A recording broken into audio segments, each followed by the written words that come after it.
Welcome to the hour of evil in the most fundamental sense. That means password. Evil that is both moral and aesthetic. And hence we come to The Evil Clergyman by Howard Phillips Lovecraft. I was shown into the attic chamber by a grave, intelligent-looking man with quiet clothes and an iron-grey beard, who spoke to me in this fashion. Yes, he lived here, but I don't advise you doing anything. Your curiosity makes you irresponsible. We never come here at night, and it's only because of his will that we keep it this way. You know what he did. That abominable society took charge at last, and we don't know where he is buried. There's no way the law or anything else could reach the society. I hope you won't stay till after dark. I beg of you to let that thing on the table, the thing that looks like a matchbox, alone. We don't know what it is, but we suspect it has something to do with what he did. We even avoid looking at it very steadily. After a time, the man left me alone in the attic room. It was very dingy and dusty, and only primitively furnished, but it had a neatness that showed it was not a slum denizen's quarters. There was shelves full of theological and classical books, and another bookcase containing treatises on magic, Paracelsus, Albertus Magnus, Trithmelius, Hermes Trismegistus, Borellus, and others in strange alphabets whose titles I could not decipher. The furniture was very plain. There was a door, but it led only into a closet. The only egress was the aperture in the floor, up to which the crude, steep staircase led. The windows were of a bull's eye pattern, and the black oak beams bespoke unbelievable antiquity. Unbelievable antiquity. I can't believe that. Plainly, the house was of the old... Life? World. I seemed to know where I was, but could not recall what I then knew. Certainly the town was not London. My impression was of a small seaport. The small object on the table fascinated me intensely. I seemed to know what to do with it, for I drew out a pocket electric light, or what looked like one, out of my pocket and nervously tested its flashes.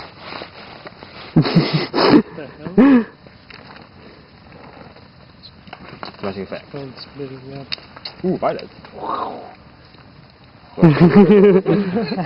The light was not white, but violet, and seemed less like a true light than some radioactive bombardment. I recall I did not regard it as a common flashlight. Indeed, I had a common flashlight in my other pocket. It was getting dark, and the ancient roofs and chimney pots outside looked very queer, the bull's-eye window panes. Weird. Finally, I summoned up the courage and propped up the small object on the table against a book, and then turned the rays of the peculiar violet light upon it.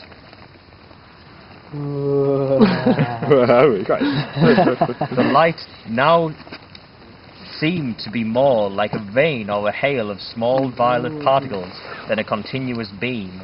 As the particles struck the glossy surface at the center of the strange device, they seemed to produce a crackling noise like the sputtering of a vacuum tube through which sparks are passed. This dark glassy surface displayed a pinkish glow, and a vague white shape seemed to form in its center. Then I noticed that I was not alone in the room, and put the ray projector back in my pocket. Is everyone following what's happening? Yes. Everybody. But the newcomer did not speak, nor did I hear any sound whatever during all the immediate following moments. Everything was a shadowy pantomime, as if seen in a vast distance through some intervening haze. Although, on the other hand, the newcomer and all subsequent comers loomed large and close, as if both near and distant, according to some abnormal geometry. The newcomer was a dark, thin man of medium build, attired in the clerical garb of the Anglican Church. He was apparently about 30 years old, with a sallow, olive complexion and fairly good features, but an abnormally high forehead. His black hair was well cut and neatly brushed, and he was clean-shaven, though blue-chinned, and with a heavy growth of beard. Clean-shaven, blue-chinned, and with a heavy growth of beard. He wore rimless spectacles with steel brows.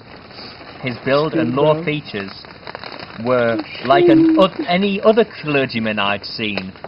He had a vastly higher forehead and was darker and more intelligent looking.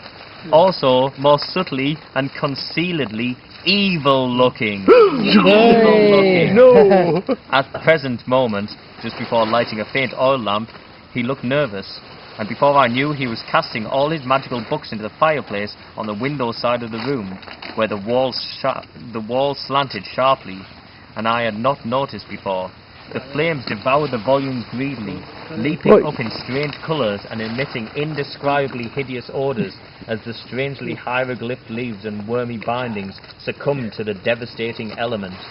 All at once I saw that there were others in the room, brave-looking men in clerical costume, one of whom wore the bands and knee breeches of a bishop. Although I could hear nothing, I could see that they were bringing a decision of vast import to the new first-comer. They seemed to hate and fear him at the same time, and he seemed to return these sentiments. His face set into a grim expression, but I could not see his right hand shaking as he tried to grip the back of the chair. The bishop pointed at the empty case and to the fireplace, where the flames had died down amongst the charred non-committant mass, and seemed filled with a peculiar loathing. The first comer then gave a wry smile and reached out with his left hand towards the small object on the table. Everyone then seemed frightened. The procession of clerics began filing down the steep stairs through the trapdoor in the floor, turning and making menacing gestures as they left. The bishop was the last to go.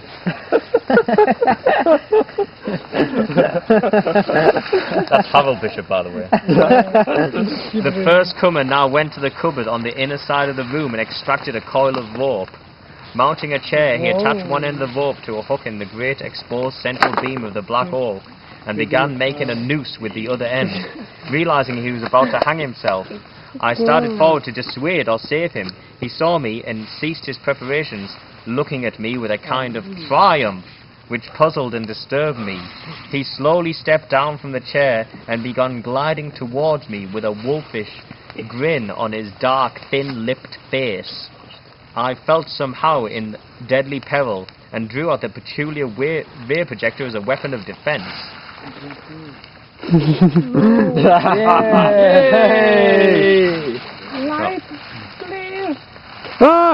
Why I thought it could help me, I do not know. I turned it on, full in his face, and saw the sallow features grow first violet and then with pinkish light. His expression of wolfish exultation. Ross, can you show us that expression? Yeah, show us it. Show us the expression. His expression of wolfish exultation. Well, like, I don't know. Show the light on your face. Keep reading. Began to be crowded aside by a look of profound fear, which did not, however, wholly displace the exultation. He stopped in his tracks, then, flailing his arms wildly in the air, began to stagger forward. I saw he was edging towards the open stairwell in the floor, and tried to shout a warning, but he did not hear me. In another instant, he had lurched backward through the opening and was lost to view. I found difficulty in moving towards the stairwell, but when I did get there, I found no crushed body on the floor below. Instead, there was a clutter of people coming up with lanterns. The end. Please. No, it's got a worse ending than that. For the spell of phantasmal silence had broken, and I had once heard sounds and saw figures normally tri-dimensional. Something had evidently drawn a crowd to the place. Had there been a noise I had not heard? Presently 2 people, simple villagers apparently, fathers leading me stood paralyzed. One of them shrieked loudly and verbally, "Ah! Be easier!" again. And they all turned and fled frantically, all that is but the one. When the crowd was gone, I saw the grey bearded man who brought me to this place, standing alone with a lantern. He gazed at me gaspingly and fascinatedly, but did not seem afraid. Then he began to ascend the stairs and joined me in the attic. He spoke. "So, you didn't leave it alone. You didn't let it lie. I'm sorry. I know what has happened. It happened once before, but the man got frightened and shot himself. You ought not to have made him come back. You know what he wants, but you mustn't get frightened like the other man got. Something very strange and terrible has happened to you, but it didn't get far enough to hurt your mind and personality. If you keep cool and accept the need to make certain radical adjustments in your life, you can keep right on enjoying the world and the fruits of your scholarship, but you can't live here, and I don't think you'd want to go back to London. I'd advise America, but you mustn't try any more with that thing. Nothing can be put back now. You'll only make what is worse to do, or summon anything. You're not as badly off as you might be, but you must get out of here and stay away. You'd better thank heaven it didn't go any further. I'm prepare you as bluntly as I can. There's been a certain change in your personal appearance. He always causes that. But in the new country you can get used to it. There's a mirror in the other end of the room, and I'm going to take you to it. You'll get a shock, though nothing you see will be repulsive." I was now shaking with a deadly fear, and the bearded man almost had to hold me up as he walked me toward the room, to the mirror, the faint lamp, aye, that formerly on the table, but not the still fainter lamp he had brought, in his free hand. This is what I saw in the glass. Where's your face?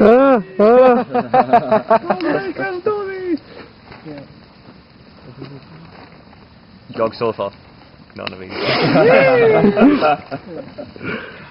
A thin, dark man of medium stature, attired in the clerical garb of the Anglican Church, apparently about 30, and with rimless steel-bowed glasses glistening beneath a sallow, olive forehead of abnormal height. Silent first comer, who had burned his books for the rest of my life. In outward form, I was to be that man!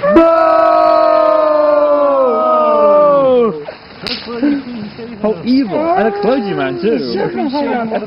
You're not allowed to shave when you get turned into the evil clergyman. That's part of the curse. That's it. That's it. In the Rocky.